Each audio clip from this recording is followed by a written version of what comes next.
Parang kailan lang. Nagsimula ako, halos walang maniwala sa akin kasi motor lang yung dala ko. And lahat ng kaibigan ko pinagtatawanan ako kasi wala pang networking company na meron taga Bicol na kumita. Pero after 4 years, sobrang grabe ng blessing na binigay sa akin. 4 years, 4 na sasakyan. First car ko is Honda Civic, second car ko is Montero Sport, third car ko is sobrang guwapo ng sasakyan kasi 2-door siya na Accord na kung nanonood ka ng Fast and the Furious, halos magkamukha yung sasakyan na yun. Pang fourth car ko, normally halos ito yung nagiging ultimate goal eh. Fourth car ko is Hummer. Na ang kagandahan dito, may maliban lang kasi since ang taas ng gas consumption ng Hummer, binigyan pa ako ng in-global ng bonus na profit sharing na worth 600,000. 5, 7, 5,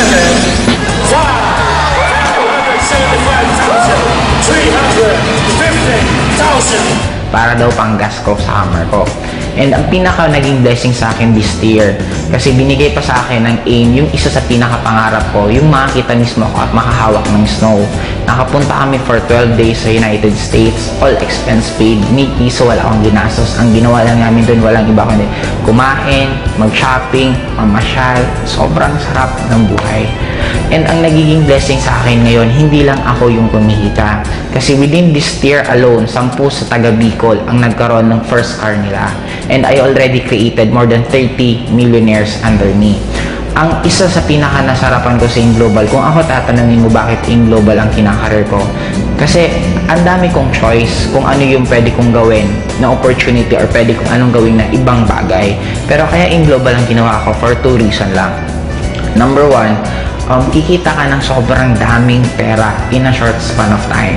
Right now, I'm already earning 7 figures per month. And by next year, I'm sure kikita ako ng nasa 8 figures per month.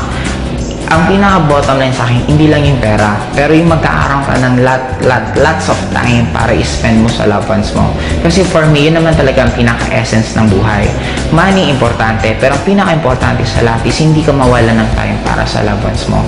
Kaya kung ikaw yung tipong tao ngayon na namumroblema ka ng pamasahe mo, namumroblema ka ng tuition ng anak mo, namumroblema ka ng kuryente, namimiss mo yung mga pamilya mo kasi nasa malayo kang lugar na ginagawa mo yun para ka lang kumita, meron ngayon na isang InGlobal na kaya nang ibigay lahat ng pinapangarap mo.